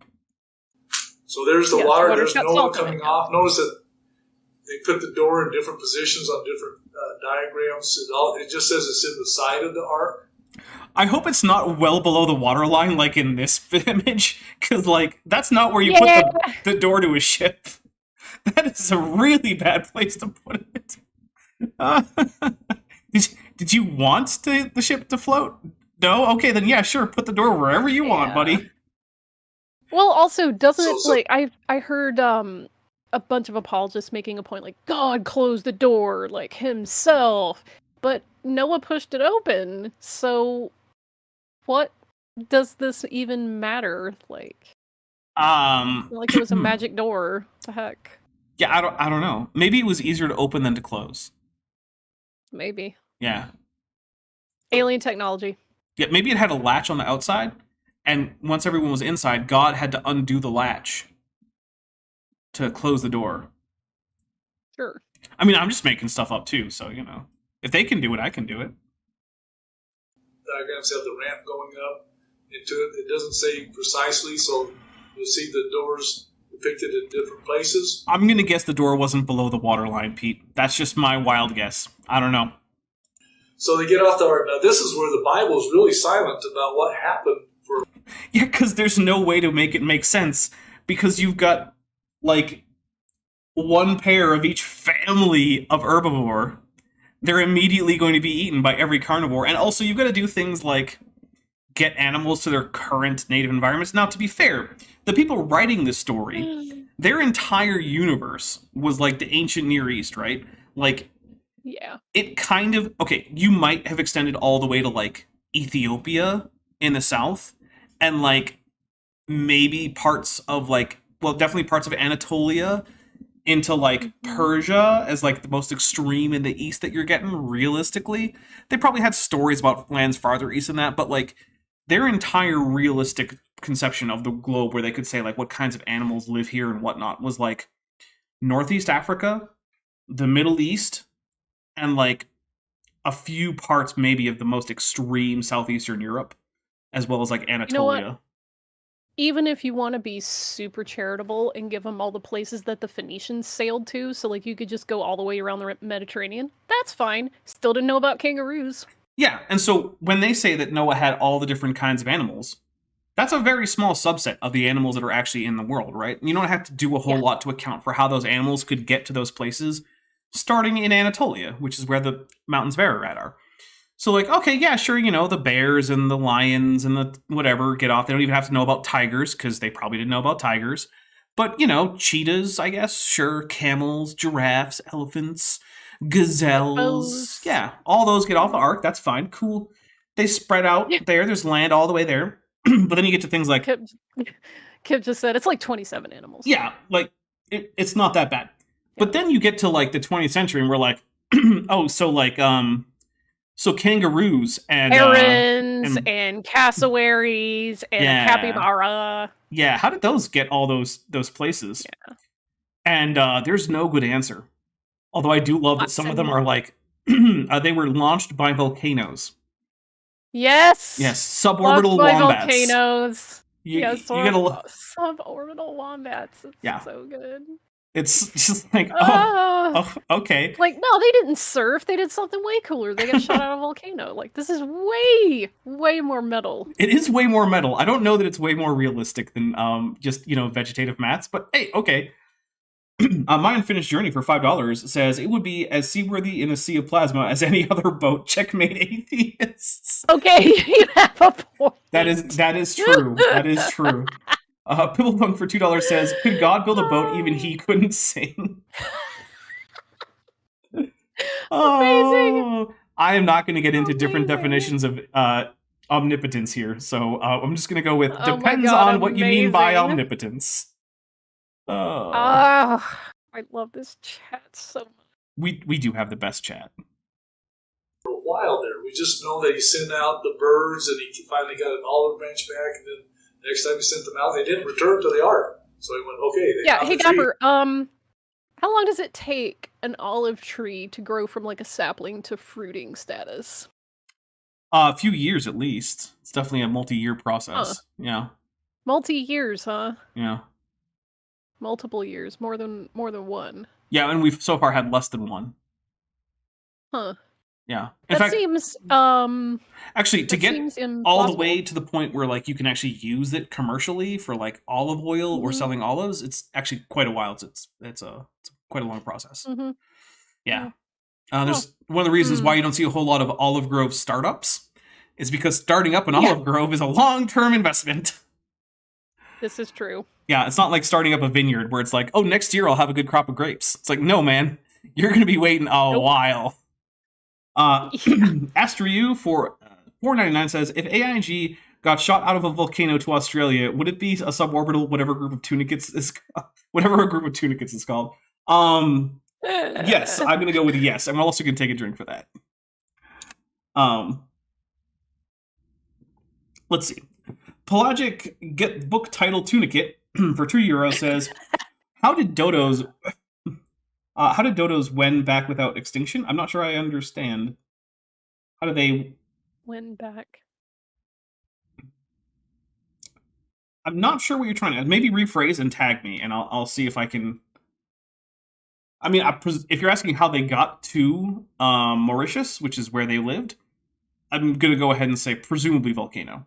Although, since they're in the same kind as pigeons, right? Because they're just big flightless pigeons. Oh, there you go. So maybe in young Earth creationism, they are allowed to fly there as pigeons, and then they just get fat and flightless. Captain Handed Writer says they were writing pterosaurs. Oh, got it. See, this explains it. Okay, this is like the eagle's problem in Lord of the Rings, but now we use that to solve how the marsupials got to Australia. And we solve how pterosaurs ended up in Indonesia to eat dead bodies, like Kent Hovind said definitely happened. But then also, apparently, the Confederate soldiers shot all the pterosaurs. That's why we don't have too many left anymore. Exactly. You guys, this all makes so much sense. One more reason to dislike the Confederacy. They killed the last pterosaurs. Right. You killed the last pterosaurs, you bastards. In case you needed more reasons to dislike the Confederate States of America.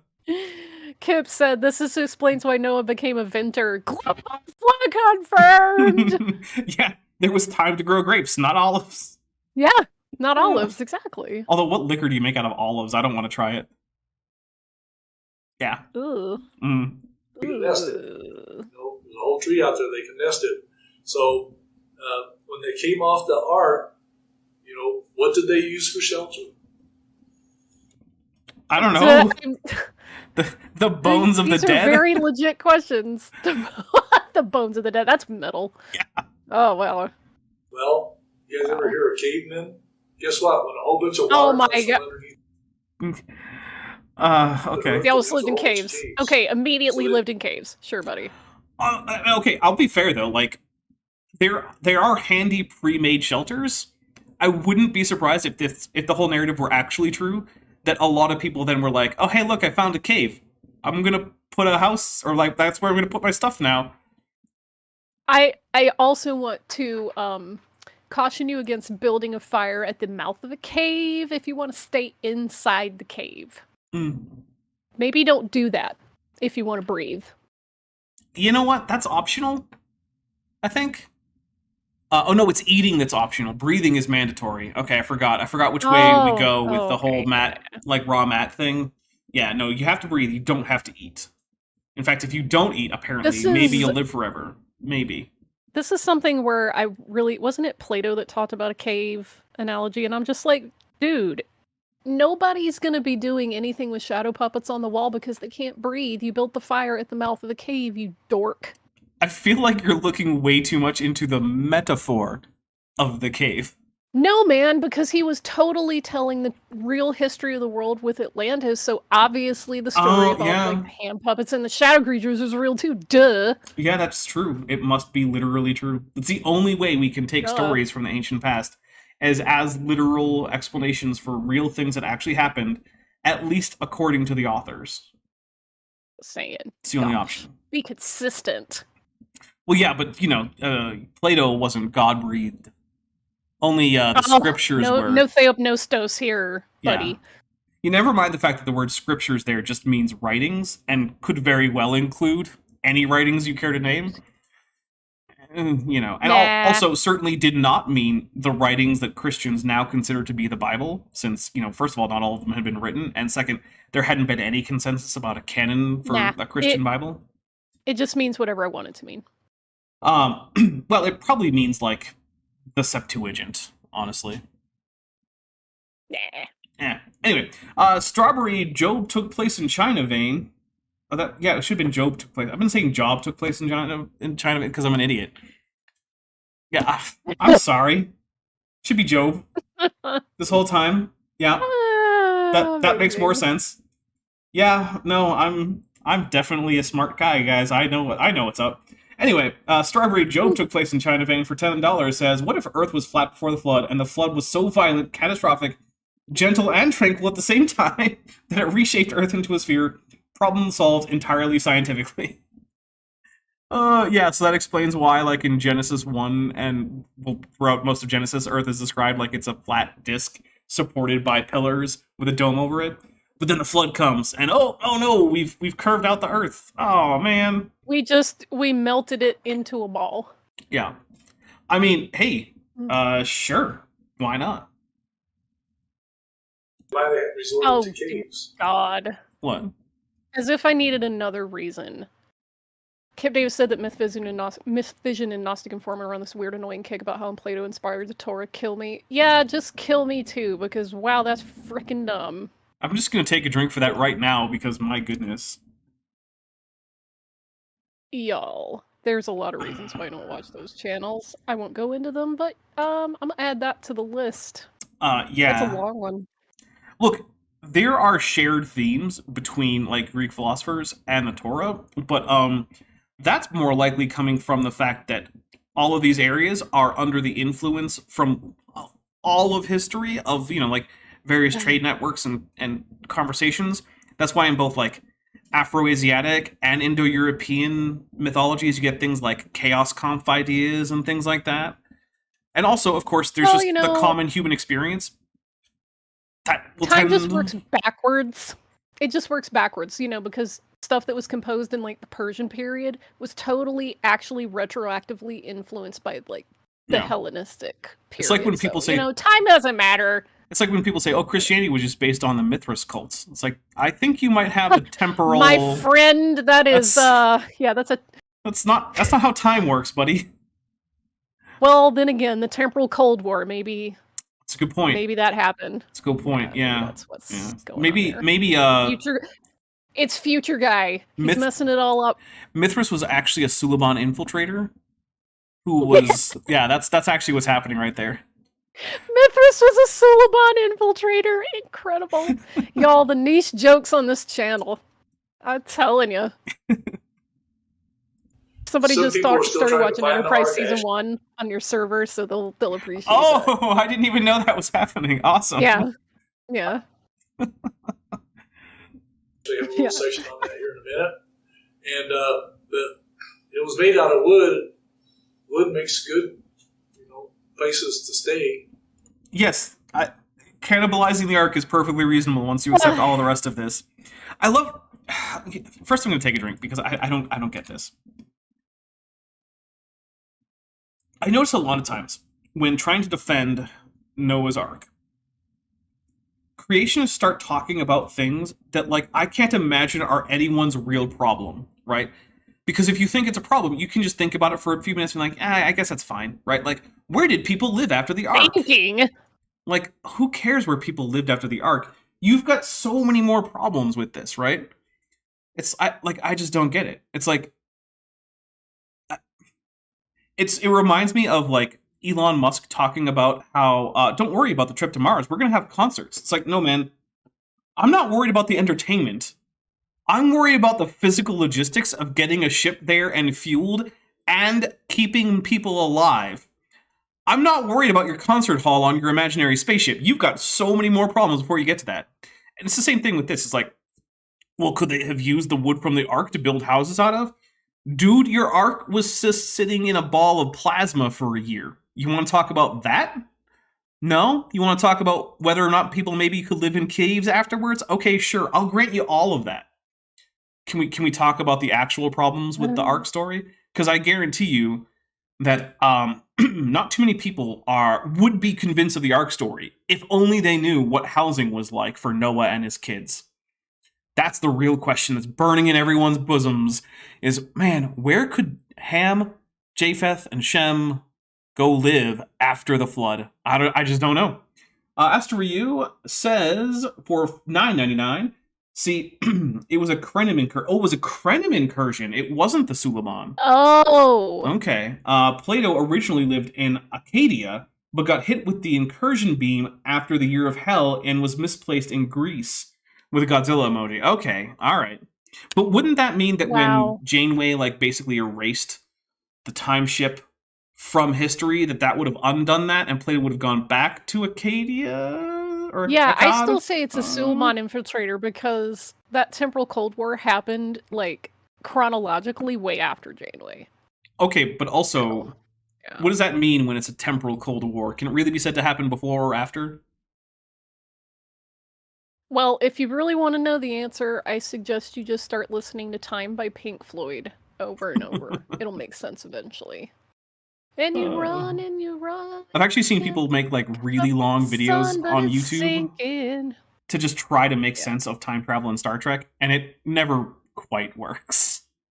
It's one of the reasons just why drop a lot of acid. That's the solution. The Dapper Dinosaur channel does not, for legal reasons, encourage you to take LSD. No. I just meant like take a bottle of like acid. Citric acid. Citric acid. Citric acid. Be safe. Yeah. Was not advocating for LSD. Yeah. That's gonna get us demonetized. This is gonna be my third in a row demonetized video. It's gonna get fucking demonetized. I'm sorry. Yep. And you just dropped the F-bomb for the stream. And I dropped the F-bomb. God! Strawberry Job took place in China vein. I almost did it again. For $5 says, what we should really be worried about is Elon Musk awakening the Martian serpent. Yes. The world serpent from Mars might be a problem. Yeah, we don't want that. Yes. He's going to go over there and like screw with the Sphinx over on Mars, and then next thing you know, world serpent. I know, right? I know. Also, it's funny, Kip Davis just said the Cold War was the best war. I have to tell you guys this story.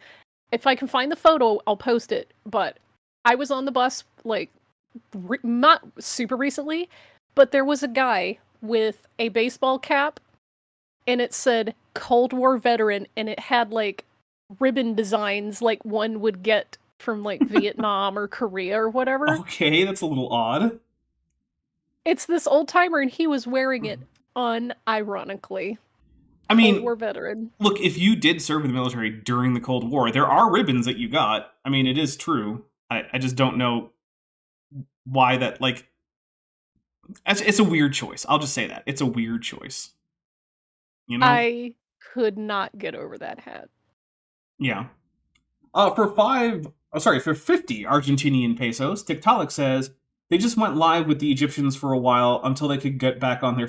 They just went and lived with the Egyptians for a while until they could get back on their feet. Yeah, the Egyptians who made it through the flood, because, of course, you know, we know that Egyptian civilization and just society goes back way farther than... Well, yeah, it's older than we think, and it's older than what they tell you. And did you know that the pyramids were power generators? So it generated an energy bubble, and it protected them from the flood and the plasma. So that's really convenient, actually.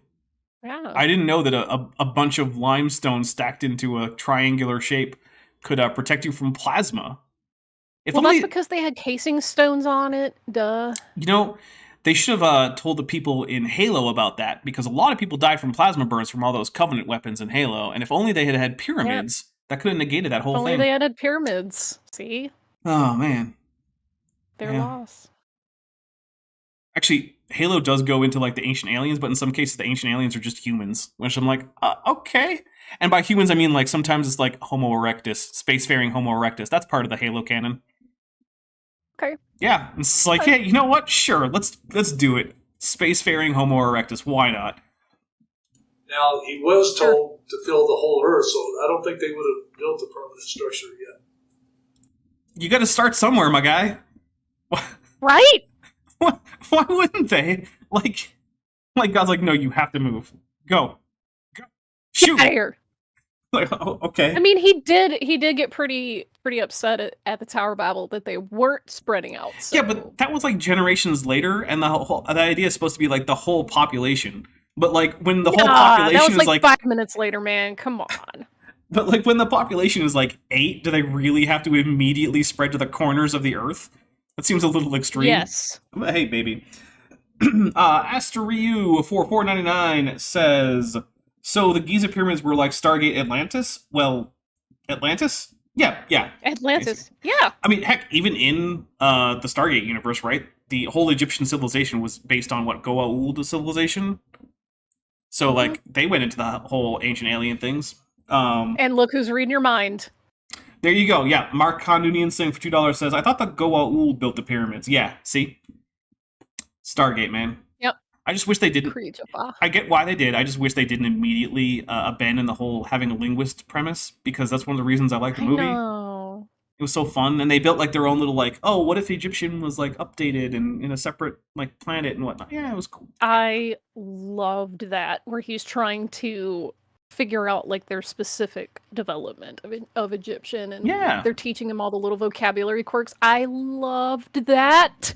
But I get that on a weekly show, you probably couldn't have those scenes every single week.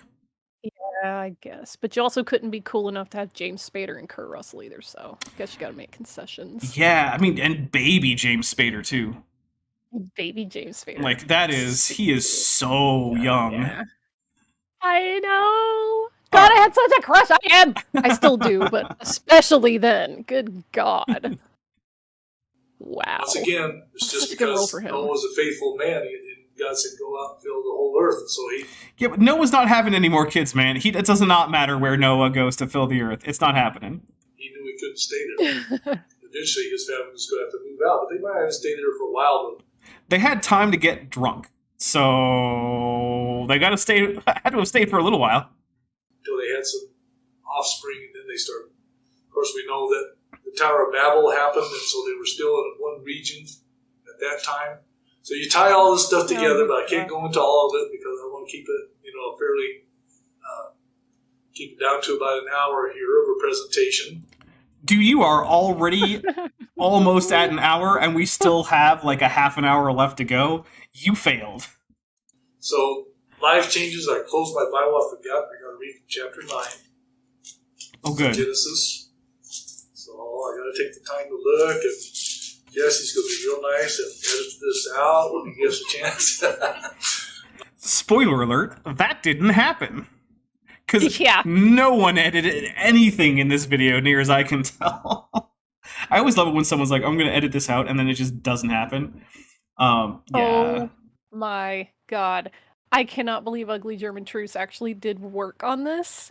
He says, hey, Vishanti, the 2 ribbons on that cap are the National Defense Service Medal and the Homeland Security Distinguished Service Medal. Found the cap online. Nice. And yeah, those are the kind of service medals that you probably get during that time. Yeah. It's just blowing my mind that literally the Cold War, known for having like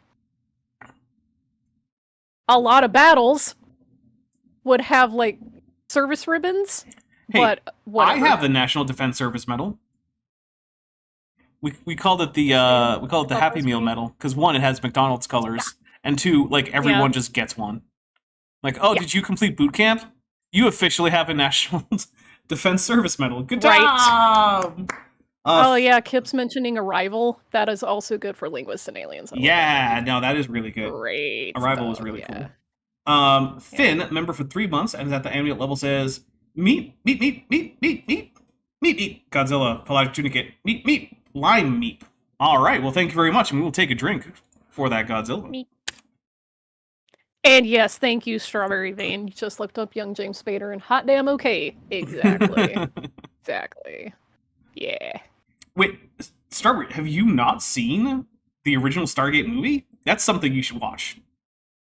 Look, anyone who here and has not seen the original Stargate movie, put that on your list of things to watch. Like, watch it this weekend. Please do. It's so good. And Jay, what's his last name? Who played Ra. Oh, yeah, I know who you mean, but I can't remember his name either. Jay something. Oh, he was so good in that. Because I think he had just done The Crying Game. So... He did a really good job of seeming like menacing and powerful despite Pete Davidson. Despite Thank you, looking Gillian Wren. like he was very, very young. Like it's not easy to get that to 1, look that young, and 2, look like you're that powerful and menacing, but they pulled it off. So, all right, here we go. That scene where they're mocking each other and he rips the necklace off and just, oh my god, I want to watch that movie all over again. It's a really good movie. 9, 1 through 3. So God blessed Noah and his sons and said to them, be fruitful and multiply and fill the earth. See, there's that command of God that he also gave to Adam and Eve. DM Teriyaki flavored Arkwing for $2 says, Aliens and Linguists is my next indie TTRPG. Let me know how that goes. I want to know how you gamify language description, because that'll be interesting. Strawberry, you weren't allowed to watch cool things most of your life? Okay, that's fair. Look, aliens and linguists, at least part of that is part of the Dune saga, so I support it. By the way, guys, and the Arrival book. There's a channel that's currently running their 2nd annual Cursed Conlang Challenge. The channel is Agma Schwa. Yeah, actually, I've been talking to him recently on Discord because he noticed that I joined his server, and next thing you know, he pops into my DM. He's like, "Hey, you're in my server. Hi, I didn't know you watched my channel." I'm like, "Yep, hi." I'm fangirling. This is crazy. So, but yeah, I mentioned to him just, I think a couple days ago, like, hey, a lot of the submissions are for non-human languages, like for aliens or fantasy races. He's like, yeah, I know. I have like over 20 hours of footage for cursed conlangs, and a lot of it is non-human conlangs. And I'm like, all right, cool. So, yeah, if you want to see some stuff like that, start looking for like the cursed. Oh, well, yeah. Start looking for the cursed conlang stuff. I don't think we're going to get anything as cursed as Seraphim. I've watched some of the cursed conlang videos. None of them are even close to that cursed. Kip, I'm sending the cursed conlang of Seraphim to you right now, like on. Oh, please do, yeah. In your messages, so please. Oh my god, it's so good. Aster for $4.99 says, "Well, I'm thinking of watching Stargate. AIG is a pack of Goa'uld." Ooh, yeah, they do look a bit phallic when they are no longer in their host body. Is that a spoiler? Did I just give a Stargate spoiler? I think so. Okay. Mark Khan Noonian Singh Smith for $2 says, "What did Noah and his son sneeze?" I mean, at some point they must have. "And the fear of you and the dread of you shall be on every beast of the earth." That's new. The animals weren't supposed to be afraid of Adam in the garden. That's the first time that's been said. Okay, so before this, the heart of every man was continuously turned to evil, but not towards animals. That's what I'm getting out of this. They were nice to the animals, though. Like, oh, okay. I guess, yeah, sure, this is a story that we should definitely take as a literal account of history that totally makes sense internally. But if you're only evil, wouldn't you, like, kick puppies and stuff? I don't get it. No, you have to kick babies. Oh, because otherwise the animals would be afraid of humans. But apparently no non-human animals were ever afraid of humans until after the flood. And also they were all vegetarians. And since their hearts were continually turned to evil, that means vegetarianism is evil. So you better eat meat or you're in danger of God flooding you. That might not entirely follow, but also, for $2, DM Teriyaki Flavored Arc Wing says, "Answers in Goa'uld" with several AIG or a bag of dick emojis, and we'll take a drink for that. Pibblepunk. Pibblepunk for $2 says, "Spoilers don't count for 30-year-old movies." Okay, there's... First, that makes me feel really old. I know. I'm gonna pretend that's... Remember when I showed you those pictures of David Yost in the opening credits for season 1 of Power Rangers and in the opening credits for season 30 of Power Rangers? No.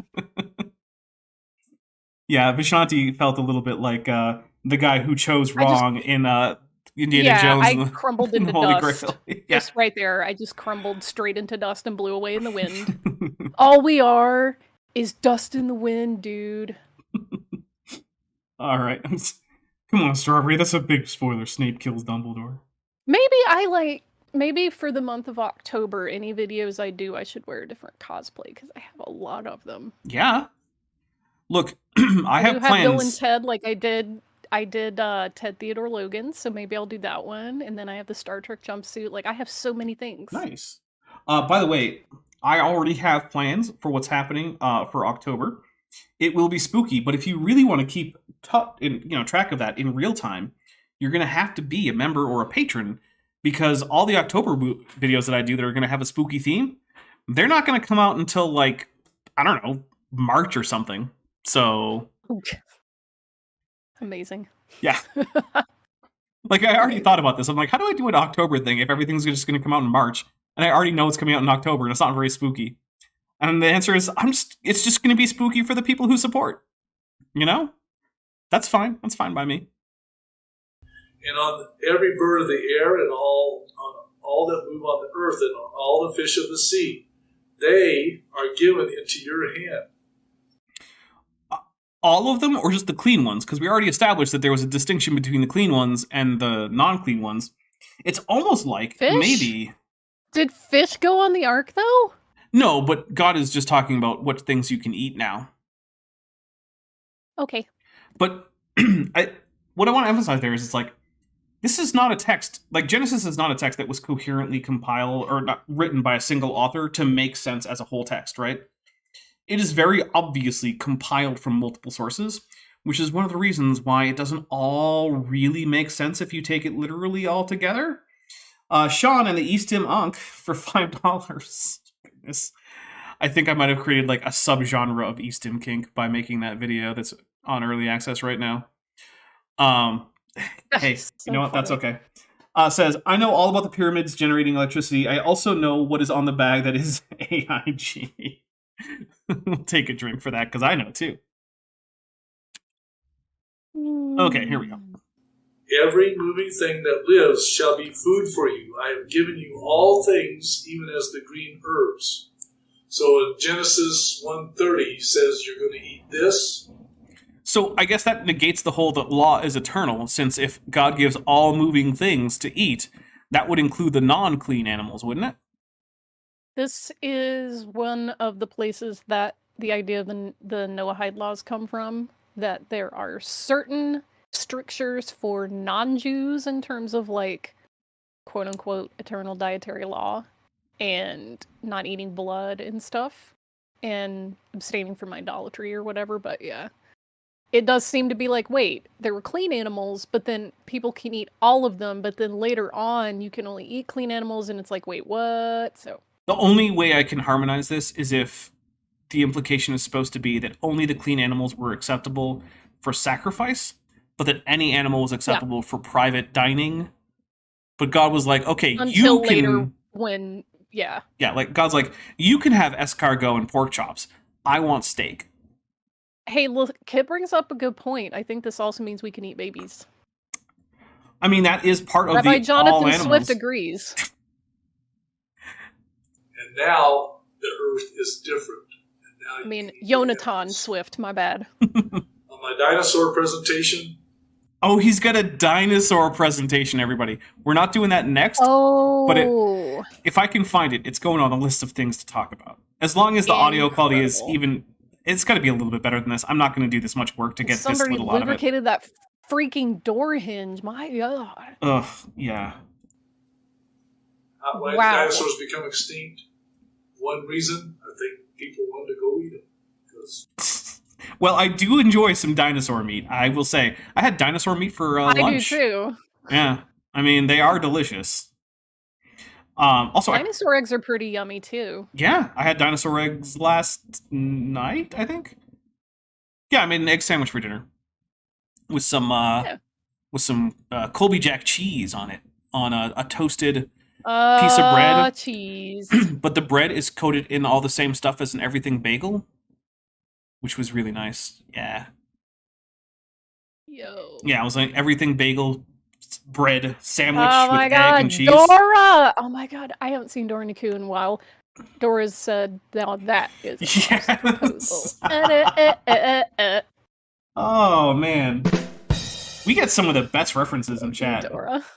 That is so great. Dora, you're great. I love you. All right, we don't have a whole lot longer to go on this video, so we're gonna get a little bit more Pete in, and then we're gonna close it up, and we'll do some wrap up stuff, and then if anyone wants to, I will be over on my Discord server, the supporter only Discord server, and we're gonna watch some Power Rangers Lost Galaxy. We're gonna watch about 4 episodes. Hod's asked a question which both Fibonacci and I8 had the same answer for. Can we eat poisonous animals? Yes, but only once. Yeah, basically everything is edible at least once. At least once. Yeah, I mean, look, if you eat, say, like a fish, you'll have enough calories for like a day or two. If you eat just 1 small ounce of uranium, you'll have enough calories for the rest of your life. The rest of your life. Correct, yeah. they need a lot of food. And But don't eat uranium. figured out how to hunt them and kill them. And so they probably drove some of those to extinction. I know that like this actually is true, but like for like dodos or passenger pigeons, I just can't get over the fact that Pete Greer is sitting here seriously and thinking about like Stegosaurus as what's being driven to extinction by human hunters. And this is like, oh, my guy. This is... Okay, you ever see, now I think it's Tunnels and Trolls. One of Tom Hanks' first ever movies. It was a made-for-TV movie about how Dungeons and Dragons is going to lead everyone to die or something, right? It's part of the Satanic Panic. And in the movie, Oh my God. he goes crazy thinking that the game is real. and like his friends have to talk him down from doing something that's going to be obviously fatal, but that he thinks is going to like restore his spell casting ability or some craziness like that, right? Pete Greer sounds like Tom Hanks in that movie, where like he's just in this weird fantasy world where T-Rex is hunting down Noah, and like, you know, people are banding together to take down Diplodocus on the plains of Africa or something. But he's completely engrossed in that world, just like Tom Hanks was. And while the Tom Hanks movie was obviously fictional, and also that's not how Dungeons and Dragons works. Anyone who actually gets convinced that the game world is real in their TTRPG has problems that are not the result of the TTRPG. You have underlying issues that are currently unaddressed, if that's what's going on for you. Yeah. Oh, Mazes and Monsters. Maybe it was Mazes and Monsters. Yeah. But anyway, but yeah, now here's Pete Greer just taking the same tact, but with the Bible instead of a TTRPG, and it's just wild. Fits of intercontinental ballistic volcano rage. Thank you so much. For $2 says everyone was evil because they cared for animals. Oh. Okay. Okay, being nice to animals, that's the evil thing. Got it. All right, you know what, guys? We're going to wrap up. Vishanti, do you have anything that you're going to be on soon? Anything you want to tell people about? Any, say, new collaborations coming up, or maybe one of your own videos coming up? Hopefully soon, once all the high holidays are over and he gets back from his fossil conference, Fossil Daddy and I will be doing another video yet again about Jaime Maussan and L.A. Marzulli and stupid things. And I continue to occasionally do some voice work for Dr. Kip Davis. He's got some videos coming out soon that will, they're already up on his Patreon, so if you're not already a patron, you won't see him for a while, but... Yeah, be a patron of both of us. It's even cooler. Yeah. All right. So let me take a look at what is coming up over on my channel. So, of course, on Tuesday, Jackson with Jackson is coming up. I'm going to be talking with Jackson Wheat. And we're going to be taking a look at the output of one Dr. Charles Jackson. Then on Tuesday, the 28th of September, we will be doing ICR's Nonsense Facts 1 through 11, because they put out like the 62-part series of just like cool facts that are mostly not facts. And then they put all of them into one big video. So I downloaded that video and I wrote like a 90-page script about it. It is my longest script by far. It took so long. And it's like, there's going to be like 6 videos in this series. It's a very long series, but I think it's pretty good. So that's on Thursday. On next Saturday, I think currently I'm going to do another Dapper Reacts. I don't have anything else that's currently lined up. Of course, Vishanti is invited, and I might even thinking about inviting another guest on. So, do it. Yeah, maybe we could have a third person. So, yeah, I have some people in mind. Maybe even some people who are in the chat. Hey! Of course, also... Is one of them rhyme with Snavis? Maybe. Okay. But yes. So yeah, that's going to be on the 30th. Now, I do have to say that I am not guaranteed to be in chat for the premiere on Thursday, and that is in part because I might be on a jury. So that's fun. Yeah, I might be deciding someone's fate. Because apparently, for some reason, the government seems to think that I'm qualified to do that kind of thing. Which... Look, you're a dinosaur, you pay taxes, you vote. That's true, I do those things. Yeah. Like, just because you're qualified for dinosaur court doesn't mean you're not qualified to serve on a human jury. Yeah, I don't know. I wouldn't want to be I wouldn't want to be judged by a human jury. I would only want to be judged by a dinosaur jury. So I don't know. No. But yeah. Anyway. Yeah, you don't think jury boxes are tail friendly? Maybe they'll just have me stand like next to the jury box. I don't know. But also, like, they give you notebooks, and I don't know how I'm supposed to write in a notebook with these tiny little claws and these like arms that don't really bend the right way. Like, I don't know. It's going to be maybe that'll get me out of it, right? Maybe I'll be like, look at my arms. I can't possibly write in this notebook. You want me to bring in like my butler so he can do it? No, because he's not Why going to be don't on the you use jury. the long grippy claws? Use the long grippy claws. That and doesn't maybe help. you could type. That doesn't make me more flexible. Yeah. Anyway, Sovereign is solution. we're going to get out of here. Thank you so much, everybody. Thank you once again for supporting the channel. Thank you for all your super chats, all your gifted memberships. It really means a lot. And like I said, if you're interested and you have access to the supporter Discord, come over and we are going to watch some Power Rangers Lost Galaxy starting in just a few minutes. The Silu says jury duty again. So actually, I had to delay my jury duty because of some circumstances that I don't want to get too far into. But there were circumstances that meant that it would be much easier if I delayed that jury duty. And so the new date that they gave me is in a few days from now.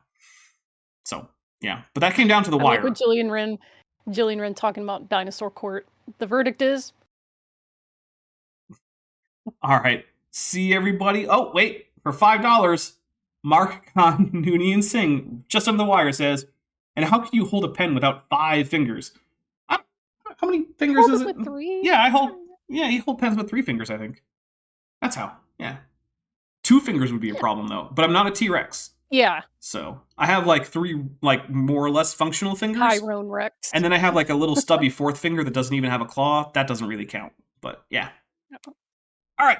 Full bye. legal name for the record, please. Tyrone Rex. Tyrone. All right. Bye, everybody. Hey, before you leave, I just want to take a second to thank my patrons and channel members, especially those pledging $20 or above. Benthoven, Tapioca Weasel, Whispers, Kelvin Brostek Van Manen, Denny5252, Eleron Teller, Phil Havara, Ian Chen, Landon Knoll, Mabbity Babbity, Monkey They Them, Mrs. Spexender, The Venerable Bede, Sphincter of Doom, and Star Runner. It's because of my channel members and patrons whom you're seeing on screen that this channel can stay afloat. Without you, it would all shut down. If you want to join the team, there's a link to join the channel below this video, and there's a link to join the Patreon in the description. On the Patreon, you can get a 10% discount for pledging annually, and either way, you get early access to virtually all of my scripted videos, often 3 to 5 months before they come out for the general public. Thanks for watching.